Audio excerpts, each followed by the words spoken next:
풀건한테 조금 다르네.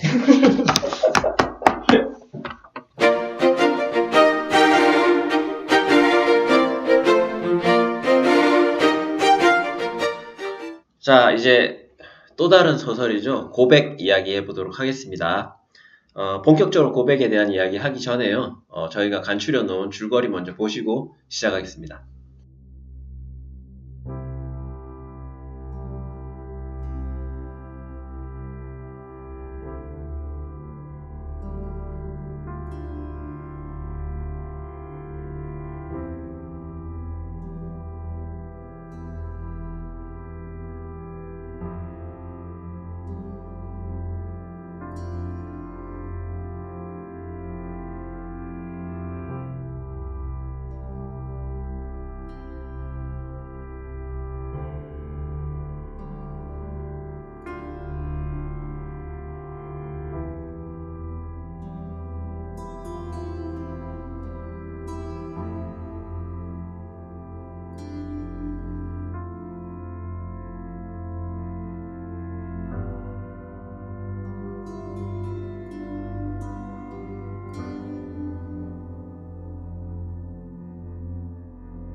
자, 고백 역시 제가 볼 때는 관계에 대한 이야기로 보입니다. 이 고백에서 보이는 세 사람의 관계 어떻게 생각하시는지 박인성 선생님부터.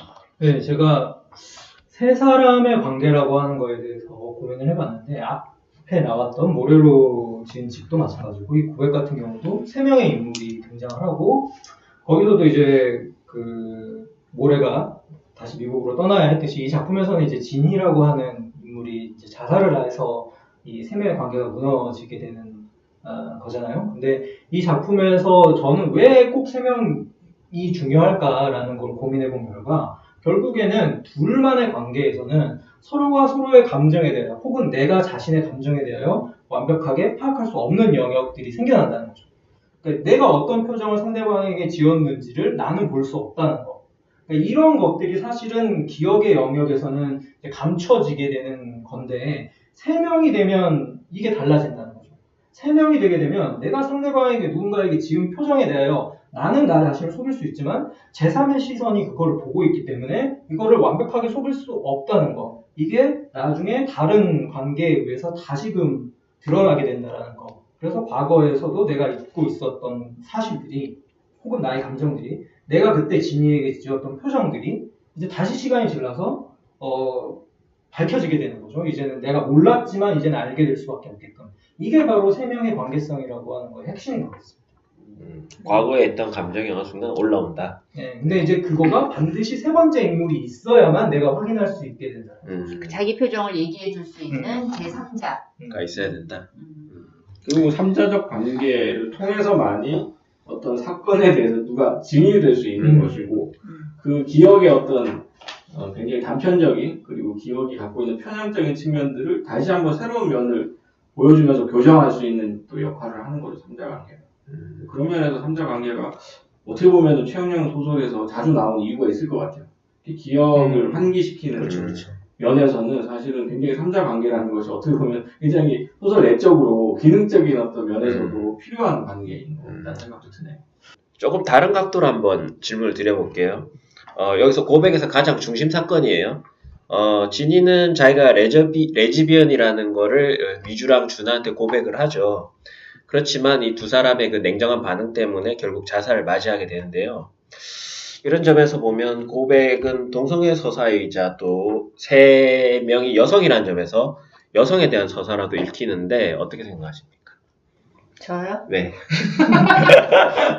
일단 레즈비언 서사는 아닌 것 같고 그냥 우리 고등학교 때는 그냥 친구 집에 누구네 집에 가갖고 밤새서 공부한다는 핑계로 수다도 떨고 간식도 만들어 먹고 뭐 그런 관계잖아요. 그 세 사람은 사실은 이제 딱 그런 관계거든요. 고등학교 여자 아이들이 이제 맺을 법한 그런 관계인데 사실 이제 그 관계가 이제 쭉 이어졌으면 정말 별로 자기 삶에서 크게 환기되지 않을 텐데 문제는 얘가 레즈비언이라고 고백을 했다는 거죠. 근데 그 전에 직전에 이 지니가 죽은 애잖아요. 죽은 지니를 이제 그 미주가 내게 무해한 사람이라고 얘기를 하잖아요. 그러니까 그거 자체가 사실은 이 사람들은 서로가 서로에게 그냥 무해한 사람인 거였어. 다르지 않은 존재. 그러니까 무해하다는 것은 내가 그 사람이 나를 어떤 해를 끼친다는 게 아니라, 내가 그 사람에 대해서 뭔가 어떠한 그 나에 대한 생각 외에 더 다른 이질적인 어떤 존재에 대한 생각을 할 필요가 없는 존재거든요. 그냥 자기의 연장이니까 이 셋의 관계는. 근데 이 친구는 이 세계의 일부였다는 거, 자기의 일부가 아니었다는 거를 뒤늦게 깨닫는 거고 그게 여기에서는 성장의 포인트인 것 같아요. 그렇기 때문에 이것을 저는 여성 서사다 아니면 레즈비언 서사다 그런 식으로 얘기하고 싶진 않아요. 여기서 물론 그런 여자아이들끼리의 그런 관계가 나타나고 있긴 하지만 그것이 어떤 지금의 어떤 여성 문제를 환기하거나 이것이 어떤 여성적 관계의 한 전형이라거나 그렇게 볼 수는 없는 것 같거든요. 그럼 선생님 개인적으로 생각하는 동성애 퀴어 서사 예. 혹은 뭐 여성 서사는 어떤 거라고 생각하세요? 단지 여성 작가가 썼다거나 혹은 뭐 여성 인물이 등장한다거나 그렇다고 해서 여성 서사는 아닌 것 같고 우리가 이제 여성 서사라고 하는 것은 여성의 문제적 현실을 환기시키는 그런 것이어야겠죠. 꼭 문제적 현실을 다루진 않는다고 하더라도 지금 여성이 처해 있는 여러 가지 어떤 사회적인 정치적인 현실이 있고 또 심리적 현실이 있는 거잖아요. 그러니까 그러한 것들을 환기시킬 만한 어떠한 서사를 여성 서사라고 그냥 쉽게 얘기하면 그렇게 얘기할 수 있을 것 같아요. 네, 알겠습니다. 그럼 고백도 마지막으로 세 분 모두 그다음 못했던 말씀을 마지막 질문에서 다 할 수 있도록 하겠습니다. 궁극적으로 이 소설에서 작가는 뭘 이야기하고 싶었던 걸까요? 이번엔 박원 선생님부터 먼저 해보시죠. 자기 자신 속에서 어떤 심연을 발견했을 때, 자기 자신 속에서 알 수 없는 어떤 타자를 발견하기도 하잖아요, 우리는. 어느 순간 성장을 하다 보면, 내가 나한테 이런 욕망이 있었는가? 혹은 나한테 이런, 좀 증오가 있었는가? 뭐 이런 정도의 그런 느낌을 받았을 때, 우리가 어떻게 대처하는가에 대한 이야기라고 저는 이해를 했고요. 그래서 기본적으로 저는 이것이, 세 명의 관계로 표현이 되고 있지만 신유관 선생님이 말씀하신 거에 동의를 하는 것이 저는 이것이 결국은 자기 자신에 대한 탐구의 연장선에 있는 것이고 그것이 내 속에 있는 어떤 타자를 어떻게 우리가 대처하는가. 그리고 그러니까 미주 나름대로의 방식으로 거기에 이제 대응을 한 거죠. 말은 독하게 하지 않았지만 어쨌든 나중에 이제 밝혀지듯이 표정으로서 뭔가 그것을 들키고 말았고 또 한 명 누구죠? 준하는 이제 말을 통해서 직접적으로, 직자적으로 이제 자신의 감정을 표현을 했고, 그런 것들이 결국 자신이 다 갖고 있었던 그런 타자를 마주했을 때 보여주는 여러 전형적인 방식 중에 두 가지잖아요. 그런 면에서 봤을 때는 자기 자신의 어떤 성장 서사의 일종이 아닌가, 변형된 형태가 아닌가, 이 정도의 생각을 해봤습니다. 박인 선생님. 저는 이 작품이 그래도 이제 자기만의 이야기로 그치지 않는 지점이 있다면 결국 고백의 양식인 것 같아요. 이 고백의 양식이라는 게 이 소설에서 두 번 발생하는 건데 첫 번째는 일단 그 지니가 자기 자신의 정체성을 고백하는 거였고 두 번째는 이제 이 모든 이야기를 사실 듣고 있는 듣고 지금 이제 미주에게서 이 이야기를 듣고 들려주고 있는 서술자가 있잖아요. 신부. 지금 수사가 된 나가 이제 신에 대하여 고백하기 위한, 그러니까 일종의 이제 신에 대한 고해성사의 이 관계성, 이 두 가지가 사실은 비교가 되는 거죠. 그래서 신 같은 경우에는 이제 처음에 내가 미주에게 이야기해 주듯이 신은 용서한다.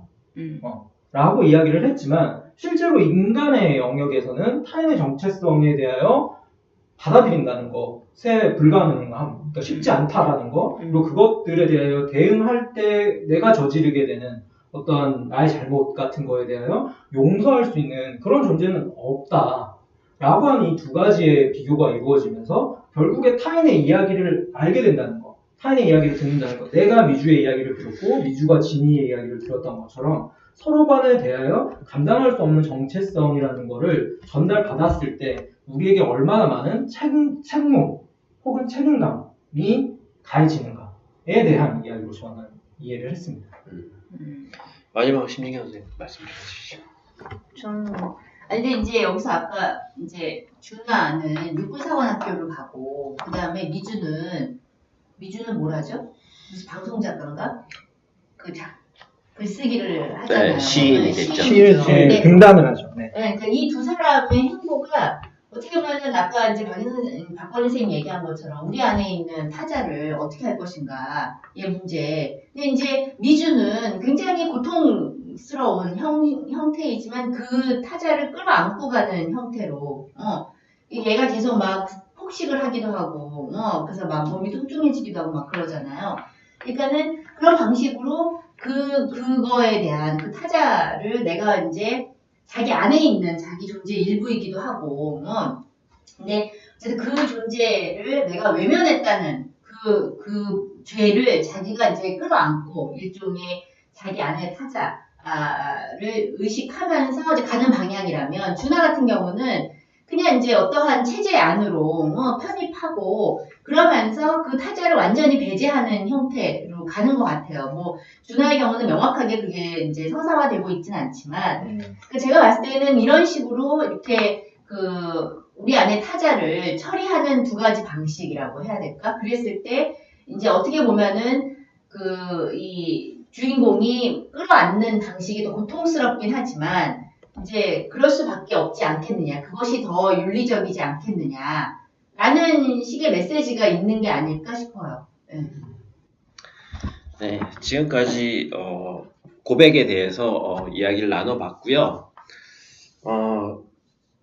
고백은 전에 아까 말씀을 나눴던 모래로 지은 지금 유사하게 관계에 대해서 집중하고 있는 소설이지만 조금은 다 결이 다른 소설로 지금 이야기를 정리하고 있습니다. 말이 꼬여서 이건 편집할게요. 그리고